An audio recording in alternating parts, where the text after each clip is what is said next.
Entonces estamos en el libro de Habacuc, que está en el Antiguo Testamento.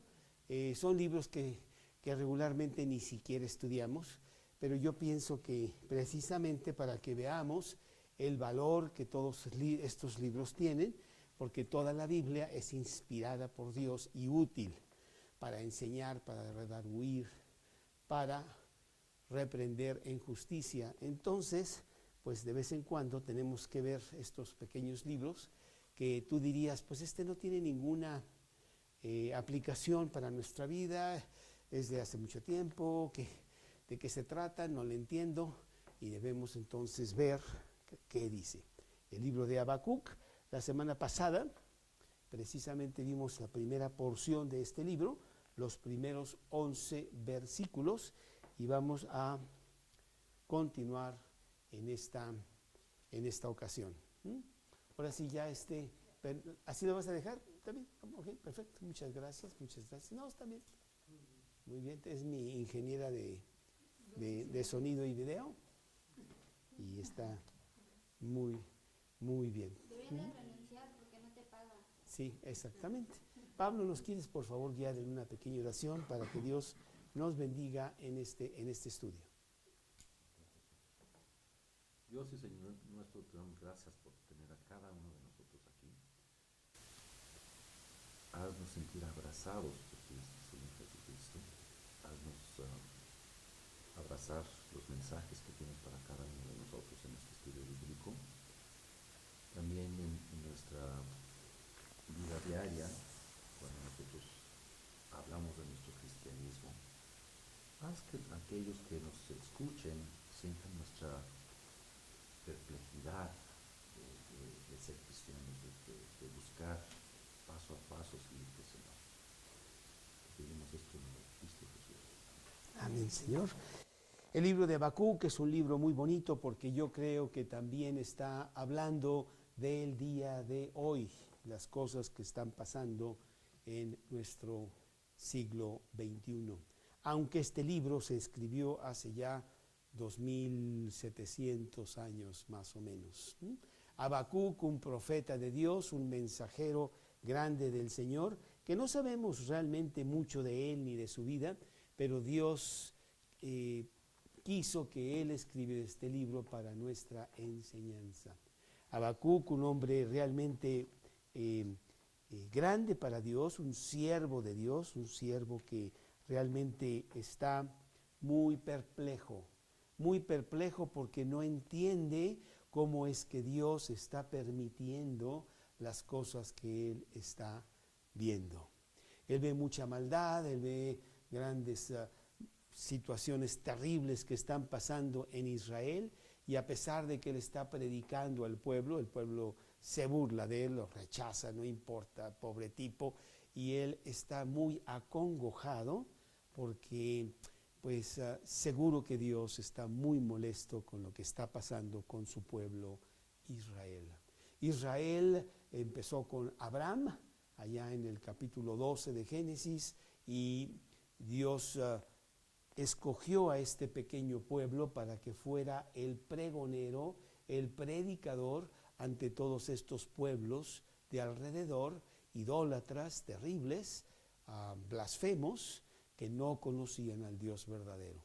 Entonces Israel iba a ser el pueblo de sacerdotes que iban a estar predicando a los demás para que ellos conocieran y se convirtieran al Dios vivo. Pero ¿qué fue lo que pasó? Que con el tiempo Israel, lejos de ser el gran predicador, estaba peor que los pueblos de alrededor.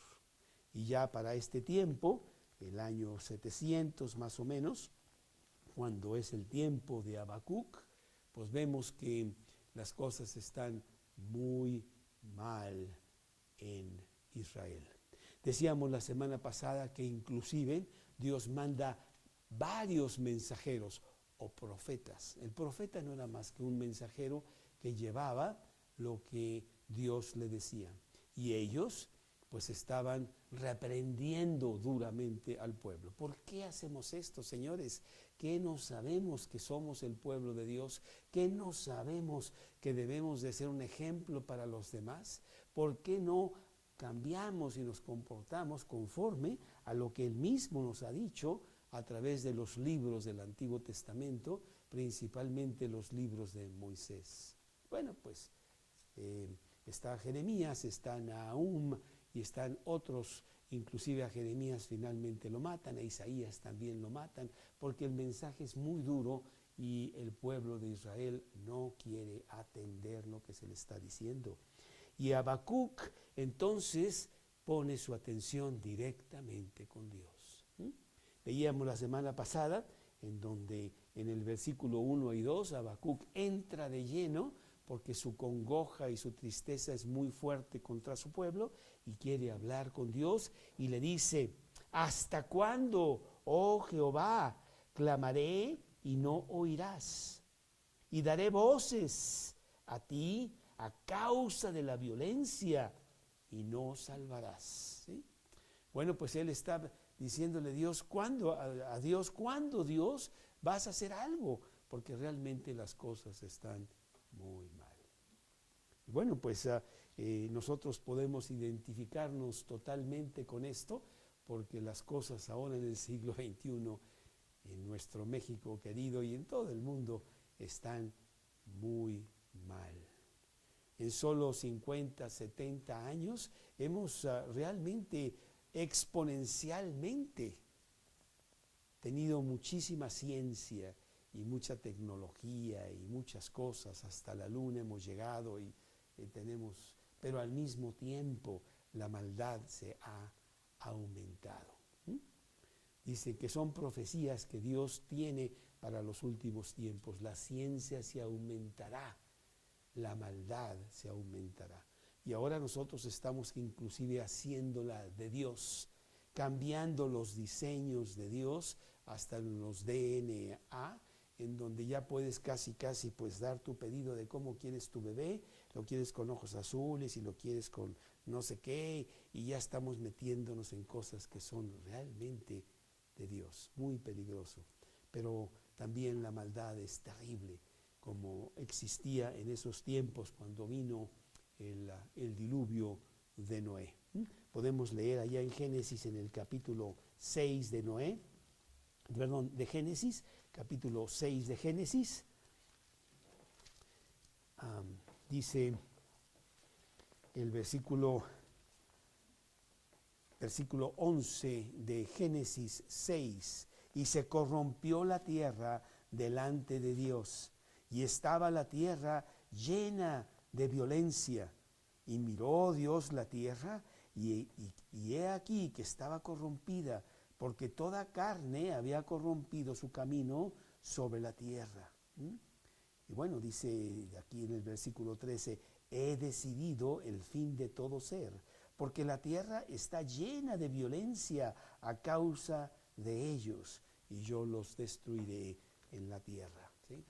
Bueno, pues yo no creo que estamos muy diferente de esos tiempos de Noé o de los tiempos realmente de Habacuc.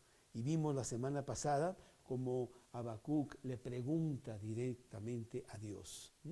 Dios, ¿por qué está pasando esto? ¿Y por qué lo estás permitiendo?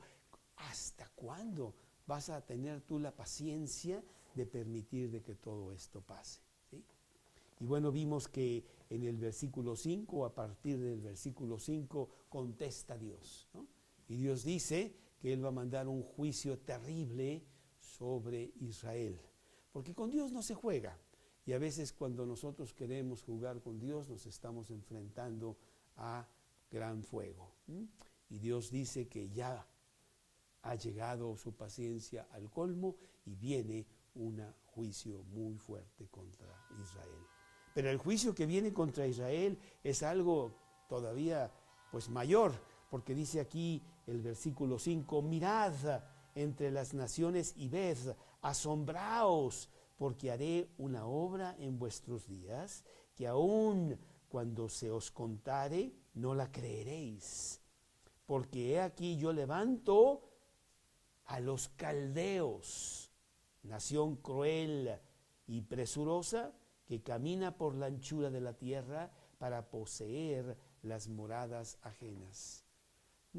Los babilonios, los caldeos, eran un pueblo terriblemente cruel, que despiadado y que no respetaba nada, y Dios dice que va a traer un juicio sobre Israel y que va a mandar a los babilonios a atacar y a destruir a Israel. Bueno, pues algo tremendo. O sea, Dios, pues tú nos vas a mandar un juicio, pero tan grande juicio, porque la verdad los caldeos son terribles y han hecho cosas muy feas, muy terribles con otras naciones. Israel era un pequeño pueblito, era un pequeño nación entre las naciones que había por ahí. Entonces, ¿para qué inclusive ponerle atención a Israel? Pero Dios hace que los caldeos le pongan atención a Israel y se van contra ellos, ¿sí? Y entonces aquí describe Dios en los versículos 5 al 11, que es lo que vimos la semana pasada, cómo está dispuesto Dios a mandar a los caldeos contra Israel para que Israel entienda que realmente no deben de conducirse como se están conduciendo. Los caldeos tienen su propio Dios, versículo 11, luego pasará como el huracán y ofenderá atribuyendo su fuerza a su Dios. Dioses que no eran realmente el Dios verdadero, pero eran terribles estas personas, ¿sí? Y entonces, pues Habacuc está, como vimos la semana pasada, muy acongojado, inclusive él lamenta lo que piensa y sabe que va a pasar. Hablamos un poco sobre lo que es la lamentación, inclusive decíamos que en la Biblia hay un libro que se llama Las Lamentaciones de Jeremías, ¿verdad? Y ahí en las Lamentaciones de Jeremías, Jeremías se lamenta porque él sabe que viene un gran juicio contra Israel, ¿verdad? Por ejemplo, aquí en Lamentaciones capítulo 2, versículo 1, cómo oscureció el Señor en su furor a la hija de Sión, a Israel. Derribó del cielo a la tierra la hermosura de Israel. Y no se acordó del estrado de sus pies en el día de su furor. Destruyó el Señor y no perdonó. Destruyó en su furor todas las tiendas de Jacob. Echó por tierra las fortalezas de la hija de Judá. Humilló al reino y a sus príncipes. Pues grandes cosas terribles que finalmente vinieron sobre Israel. En el año de 1585 antes de Cristo, Nabucodonosor con todo su ejército invadió Israel, destruyó Jerusalén y se los llevó cautivos. Y nunca más volvería Israel a estar en su tierra hasta 1948, hace pocos años, que regresó finalmente Israel a su tierra, porque Dios así lo quiso, como un castigo muy pesado contra su pueblo. Pues cuánto más lo hará Dios en estos tiempos tan terribles que están pasando, contra esta tierra tan blasfema y tan ofendiente hacia Dios. Y nosotros los cristianos, la verdad, nos lamentamos. Hablamos con nuestros hijos, tratamos de que nuestros hijos pues tengan una vida en Cristo, tengan una vida que no se contaminen con lo que está pasando en las películas, en las cosas, en la vida, en la sociedad misma, en donde todo realmente es ya corrupción. Y aquí entonces, en esta ocasión, continúa Habacuc, que podría estar desesperado, podría estar en gran depresión, porque pues nadie le hace caso, y al contrario, Dios dice, voy a mandar un juicio terrible. Habacuc está asustado. ¿Qué voy a hacer? ¿Cómo voy a yo mismo a enfrentarme a lo que está pasando y poder digerirlo. Y esto es lo que nos trae a el versículo 12 del primer capítulo, en donde nos vamos a ir casi hasta el versículo 20 del segundo capítulo. Porque Habacuc vuelve a preguntarle a Dios. Y entonces Habacuc, que no sabe cómo pues manejar esta situación tan terrible que se avecina, toma una fórmula que Dios pone aquí en sus páginas para que la tomemos nosotros. Sin duda vendrán tiempos angustiosos para ti. Estamos en un valle de lágrimas. No creas tú que la vida es una vida llena de luz y de colores y que todo es muy bonito. Al contrario, vemos la miseria y vemos la enfermedad y vemos cuántas cosas que están pasando. Y a veces pues nos toca también a nosotros, en donde de repente entramos en graves problemas y podríamos preguntarle a Dios, Dios, pues ¿dónde estás? ¿Por qué está pasando todo esto? ¿Cómo lo manejo ante un Dios que a lo mejor podría yo decir, bueno, si Dios es el Dios amoroso y maravilloso que yo conozco, ¿por qué está pasando todas estas cosas? Y Habacuc agarra una fórmula maravillosa que debemos de apropiarnos nosotros de ella para poder lidiar con las cosas que nos pasan a nosotros en lo personal y que están pasando en el mundo del día de hoy. Y esto lo hace a partir del versículo 12, aquí en Habacuc capítulo 1, versículo 12. Y entonces empieza Habacuc literalmente a recordar quién es Dios. El estudio lo podemos titular ¿por qué Dios? ¿Por qué está pasando esto, Dios? No se puede contestar, ¿eh? ¿Cuántos grandes teólogos durante siglos han debatido este tema? Si Dios es bueno, ¿por qué permite tanta maldad? ¿Por qué está pasando todo esto? Dios, ¿qué vas a hacer? ¿Sí? Habacuc tampoco tiene la respuesta y está también, como decimos, muy acongojado por lo que le va a pasar a su pueblo por ser tan malvado. Y recurre a esta fórmula. Y la fórmula es, no sé señores, pero yo tengo un Dios grande. Y yo voy a confiar en ese Dios grande. Y hasta ahí llego. ¿Cómo lo va a hacer? ¿Por qué lo va a hacer? ¿Cuándo lo va a hacer?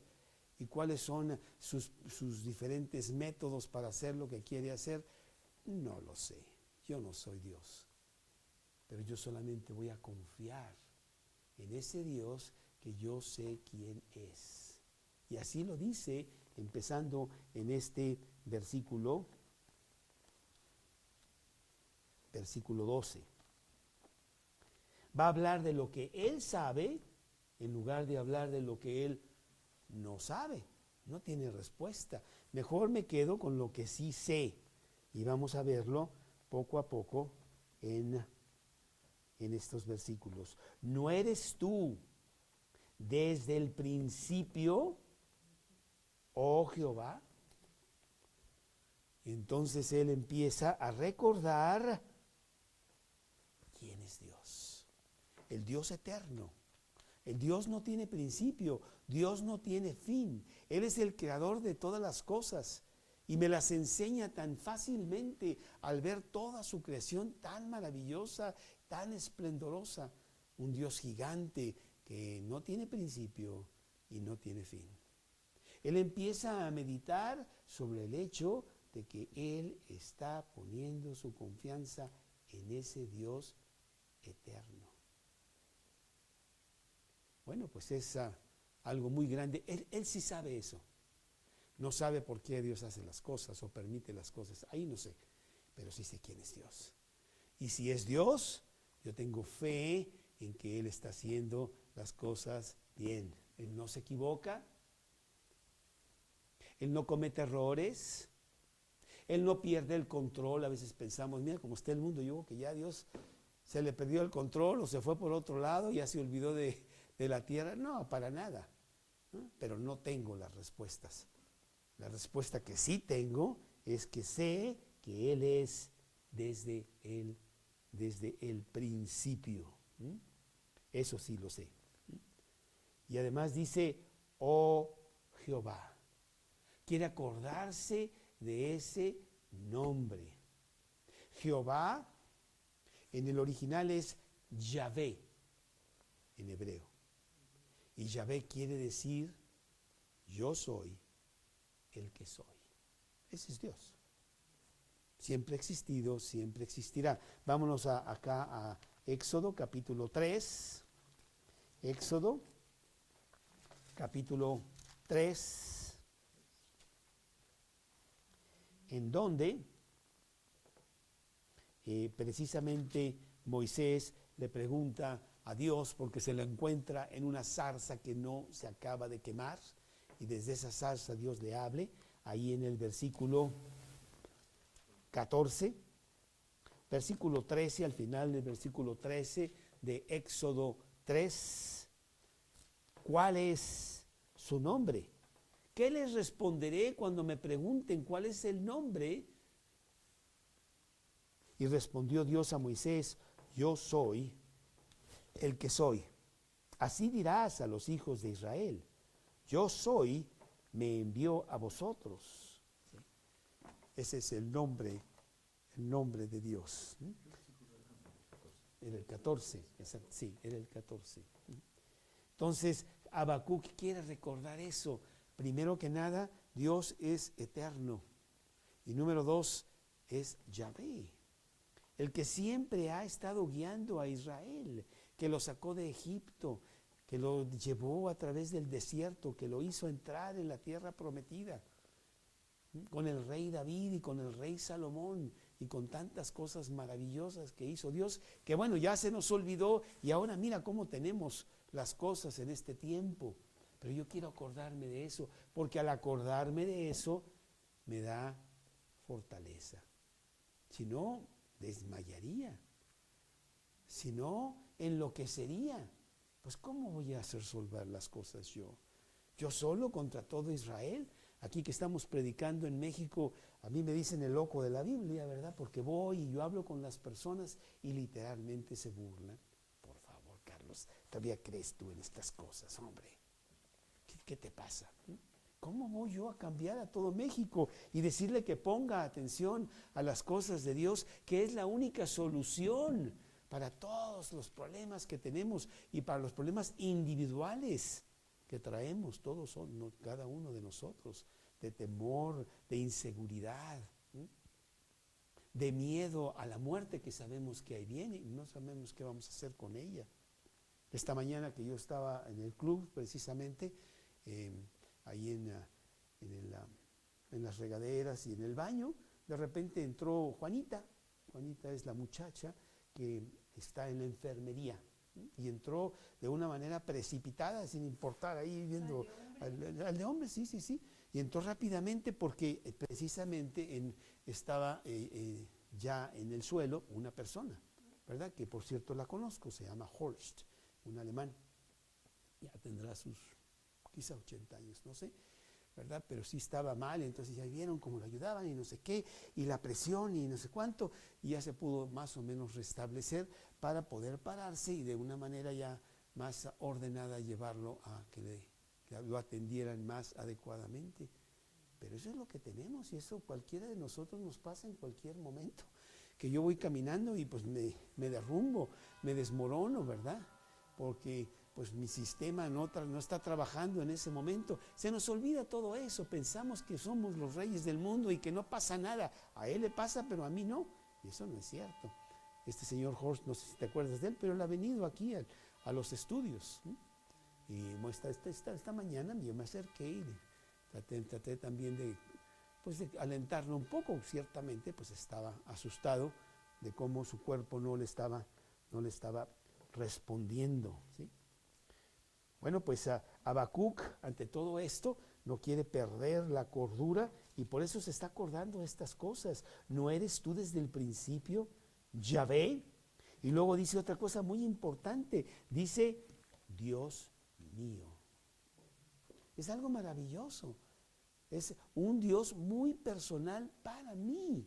No es el Dios del universo, creador de todo, que anda por ahí y yo no sé ni qué hace porque yo nunca lo veo. No es así. Es mi Dios con quien yo tengo constantemente, diariamente comunión. Él es mi Padre. De donde Jesús sacó eso de Padre nuestro que estás en los cielos. ¿Padre de quién? Mi Padre. Puede ser el juez terrible por las cosas que hacemos, pero cuando recibo a Cristo en mi corazón, Él cambia esa posición de juez a ser una posición de Padre para conmigo. Y además, todavía para recalcar más que Él entre realmente en tener una posición fuerte a pesar de lo que está pasando, Él dice, Santo mío. Es un Dios santo. Es un Dios perfecto, es un Dios que sí sabe hacer las cosas, es un Dios que no se equivoca nunca, pero que sí pide ese estándar de santidad, porque Él es santo. Y aquí en este libro dice, sed santos como yo soy santo. Y no está hablando de perfección, está hablando de conducirnos conforme a los principios elementales que Él tiene. En donde me dice que yo no mienta, en donde me dice que yo no robe, en donde me dice que yo ame al prójimo como a mí mismo y le dé su lugar. En donde ponga a Dios como número uno, amarás a Dios sobre todas las cosas. Y nada de esto hacemos. Pero para Habacuc sí es muy importante el recordar esto, porque ese es el Dios que Él tiene. Dios, yo no entiendo lo que tú estás haciendo, pero sí entiendo que tú eres el Dios perfecto, la luz maravillosa que alumbra en lugar oscuro. Jesús dice, yo soy la luz del mundo. El que me sigue no andará en tinieblas, sino que tendrá la luz de la vida. Él trae luz en medio del gran caos que existe. Cuando tú invitas a Cristo a tu corazón, todas las cosas cambian y de repente empiezas a ver la vida de otra manera. Y no en medio de todo el caos en donde tú eres también. Estás lleno de caos porque no sabes qué sucede, pero con Cristo todo se ordena. Y esa es la fórmula que está teniendo Habacuc en estos momentos, en donde ya no le va a preguntar a Dios o a acusar a Dios, Dios, pues ¿por qué no pones atención? Mira lo que está pasando, no. Y ya ni siquiera le pregunta, sino que realmente quiere nada más acordarse de quién es Dios. Y luego dice aquí, no moriremos. Y el decir no moriremos es porque Él ha dado unas promesas muy grandes. Dios es fiel. Dios no es hombre para que mienta, ni hijo de hombre para que se arrepienta. Él cumple sus promesas y Él me ha ofrecido que yo no moriré. ¿Te acuerdas cuando Lázaro está muerto? Y entonces Marta le pregunta a Jesús que Lázaro no está muerto. Y Marta le dice, claro, duerme, porque va a resucitar. Es solamente un pequeño tiempo en donde nosotros vamos a resucitar después de la muerte. Dios es fiel. No moriremos. Y en el caso específico de Israel, Dios ha tenido una promesa muy grande para con Israel. Vamos a leerla aquí en Éxodo 12, porque Dios es el Dios de las promesas, es el Dios de los pactos. Y dice aquí en el capítulo 12 de Génesis, Génesis 12, cuando Dios forma precisamente al pueblo de Israel y le dice, yo creo que es más bien el 15, perdóname. Dice aquí en el versículo Dios y Abraham hablando, capítulo 15 de Génesis, versículo 5, lo llevó fuera y le dijo, mira ahora los cielos y cuenta las estrellas, si las puedes contar. Y le dijo, así será tu descendencia. Y creyó a Jehová y le fue contado por justicia.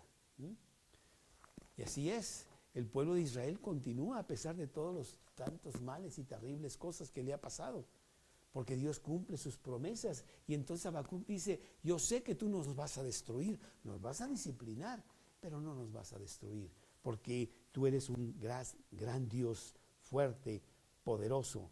No vamos a morir porque tus pactos son eternos para siempre.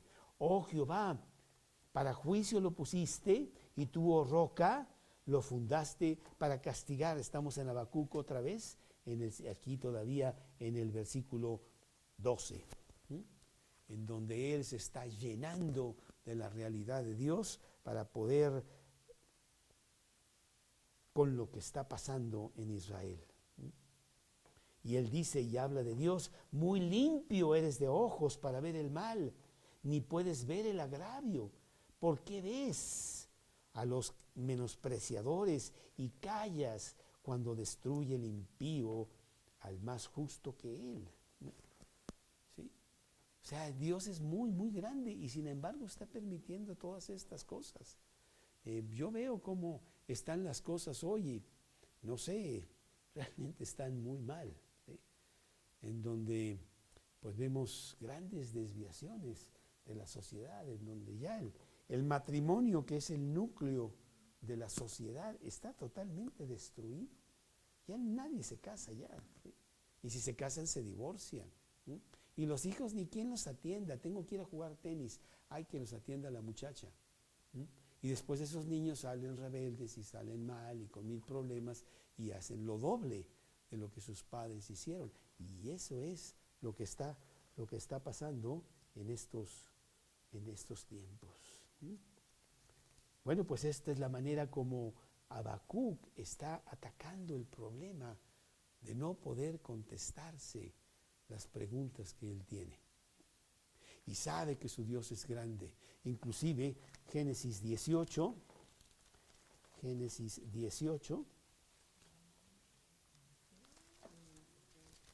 versículo,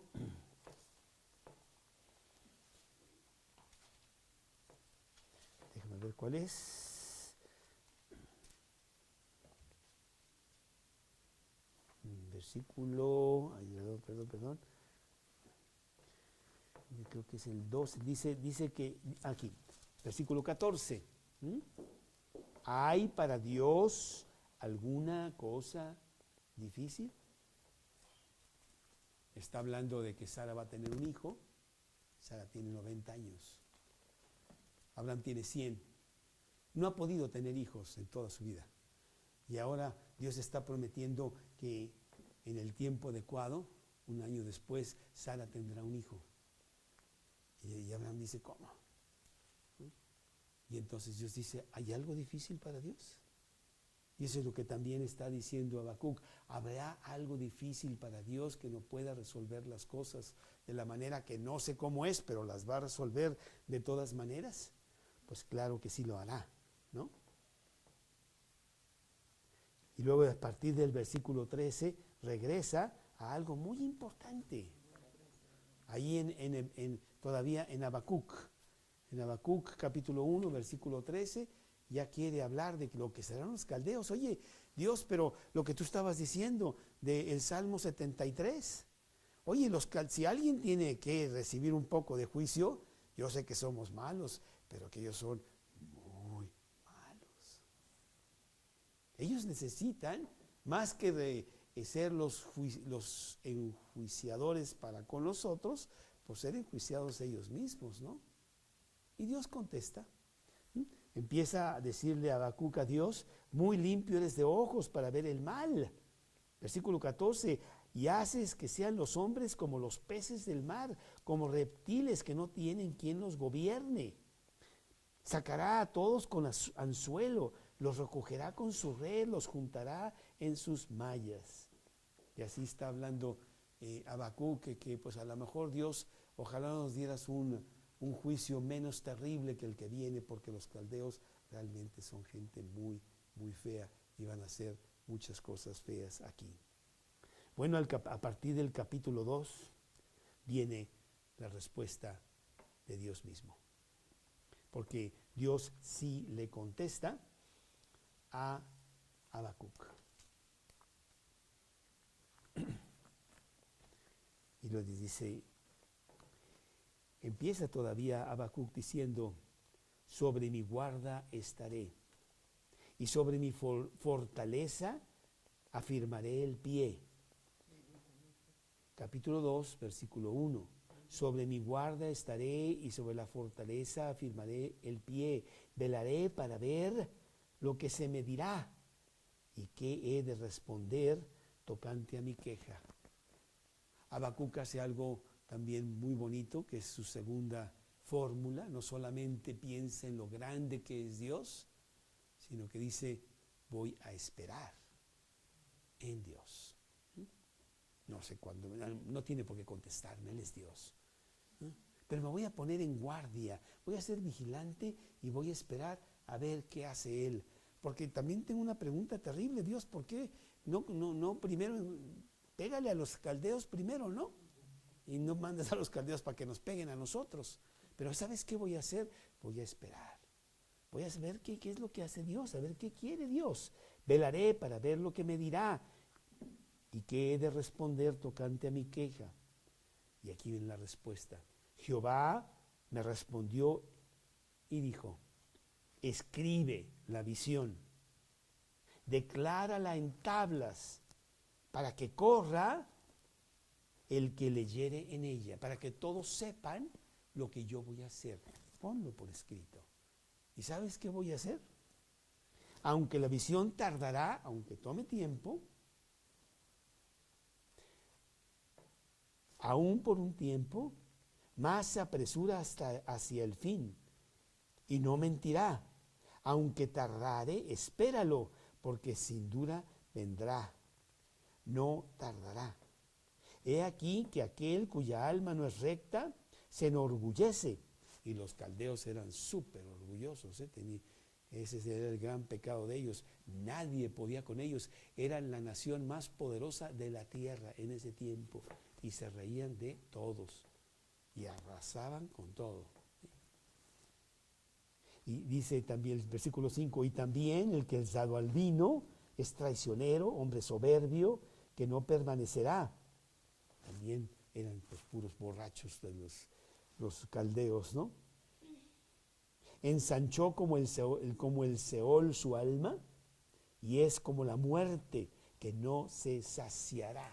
Recogían todo, a todo el mundo le quitaban sus casas, todo lo que traían, destruían todo por todos lados. Y lo que realmente está diciendo Dios es de que vendrá un juicio también contra los caldeos.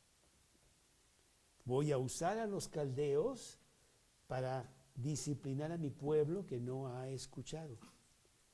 Pero después los caldeos también tendrán su parte. De lo cual aprendemos que Dios no deja las cuentas sin atenderlas. Y tarde o temprano ellos también tendrían su problema, que Dios trataría con ellos duramente. Y así los caldeos atacaron a Israel en el año 585 y arrasaron con Israel, no quedó nada. Pero fíjate, en el año 530, no pasaron sino 50 años, y llegaron los persas y arrasaron con los caldeos. Y no quedó nada. Porque Dios sí se acuerda de las cuentas. Y ese es el tema importante que debemos nosotros tener en esta noche. Tenemos nuestra cuenta. Y a veces pensamos que es una cuenta pequeña, pero no lo es. Y tenemos que arreglar esa cuenta. Ir con Dios y decir, ¿cuánto te debo, Dios? Quiero pagar. Dios dice, no lo puedes pagar. Un pecado no lo podrías pagar, mucho menos toda la cuenta que traes. Y entonces aquí en el versículo 4, que lo vimos la semana pasada, vuelvo a recalcarlo, dice aquí el versículo 4, la segunda parte, mas el justo por su fe vivirá. Dios nos dice que vayamos a Cristo, que Él pagó por nuestros pecados, que Él puede saldar toda la cuenta y decir, está pagada, para que tú no tengas ni una cuenta más, para que estés bien con Dios, a pesar de lo que has hecho, porque Dios sí se olvida de nuestros pecados, sí quita todo aquello en el nombre de Jesús, porque Él pagó por mí. Él no ignora los pecados, sino que hizo que alguien pagara para que tú no tuvieras que pagar. Y de esa manera apropiarte de ese pago y por fe vivir con la cuenta saldada. Por eso dice el versículo de primera de Juan, capítulo 5, versículo 12, el que tiene al Hijo tiene la vida eterna. El que no tiene al Hijo no tiene la vida. Debemos ir a la cruz, apropiarnos de lo que está pasando ahí, apropiarnos de Cristo, que Él pagó por mí, hacerlo mi Salvador y mi Señor personal, y mi cuenta en ese momento queda totalmente pagada. Pues no lo hicieron los judíos, no lo hicieron los caldeos. ¿Y tú crees que Dios en su paciencia ya ha esperado 2500 años? ¿Y el mundo está mejor que como estaba antes? Yo creo que no. Las cosas están terribles. Y la Biblia dice que el juicio viene. Pero nosotros, si tú recibes a Cristo en tu corazón, para ti puedes, como Habacuc, vivir confiado. Tener un Dios que es eterno, un Dios que es Yahvé, que realmente es omnipotente, omnipresente, conocedor, y que mandó a Cristo a la cruz para que tú tuvieras vida eterna. ¿Qué importa lo que pase en el mundo? No lo puedo a lo mejor remediar. Le puedo predicar a algunos me escuchan, pero el mundo va a su destrucción. Bueno, pues ya es problema de Dios de cómo va Él a hacer las cosas, ni siquiera puedo preguntarle, porque pues Él tiene sus propósitos. Pero yo estoy bien con Dios, porque yo he recibido a Cristo en mi corazón. Lo que Él hizo por mí en la cruz es mío. Y eso es lo que cada uno de nosotros debemos estar seguros de tener. Cuando Cristo estuvo en la cruz, Él gritó, consumado es. Todo está pagado. Para que la persona que acepte este pago para su vida tenga vida eterna. Juan capítulo 5, versículo 24. Juan 5, 24. Que dice, Juan capítulo 5, versículo 24.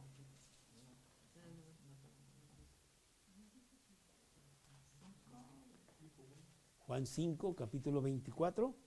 De cierto os digo, el que oye mi palabra y cree al que me envió, tiene vida eterna y no vendrá condenación, mas ha pasado de muerte a vida. Entonces, cuando yo muera y cuando yo me enfrente a Cristo, dice que yo no pasaré a condenación, porque Cristo ya pagó por mí. Él fue mi sustituto de mis pecados para que yo no los tenga que pagar. ¿Sí? Romanos capítulo 8, versículo 1. Romanos capítulo 8, versículo 1.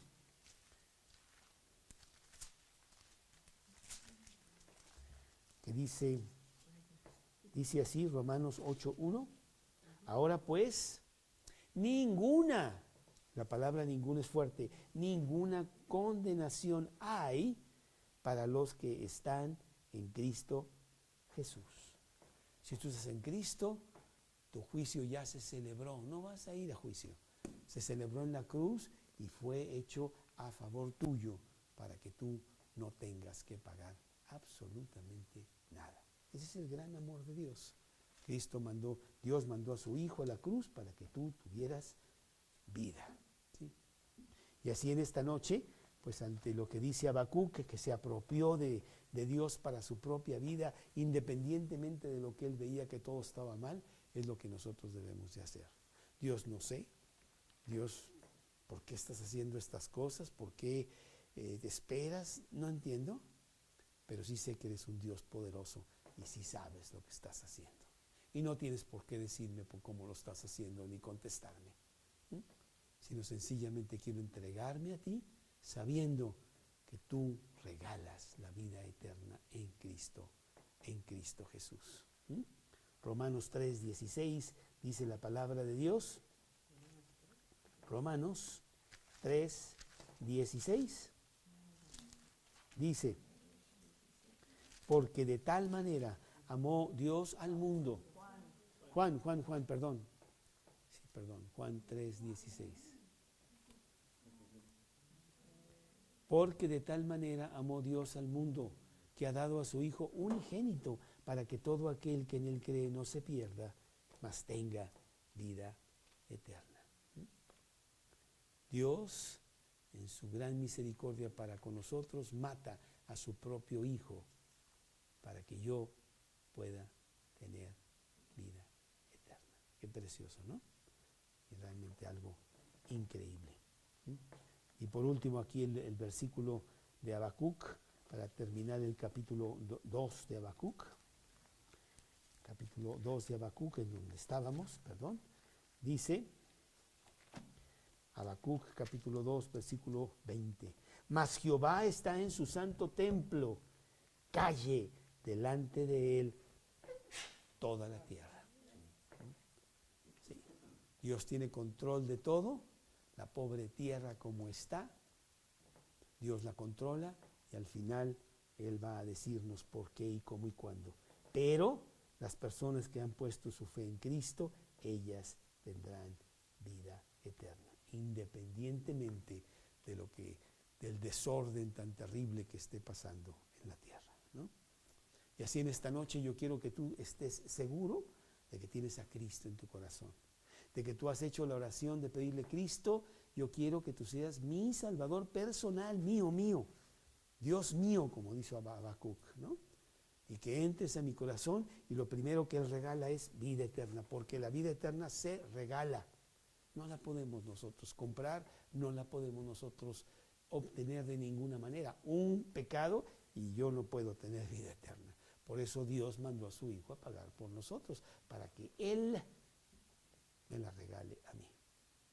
Yo quiero terminar con una pequeña oración, para que si hay alguna persona aquí que todavía no ha recibido a Cristo, que no ha hecho esa oración de hacer de Cristo el Salvador de su vida, pues lo hagan esta noche. Dios está aquí escuchando lo que nosotros decimos, atento a la invitación que Él hace. Hagámoslo pues el Señor de nuestra vida, con esta pequeña oración que yo quiero que tú hagas en silencio en el interior de tu corazón. Dios, en esta noche yo vengo a ti con todos mis pecados, con todo mi costal de errores y faltas y debilidades. Y vengo para pedir perdón. Y basado en las promesas de la Biblia, pedirte que entres a mi corazón, que me cambies, que te sientes en el trono de mi vida, que me regales la vida eterna.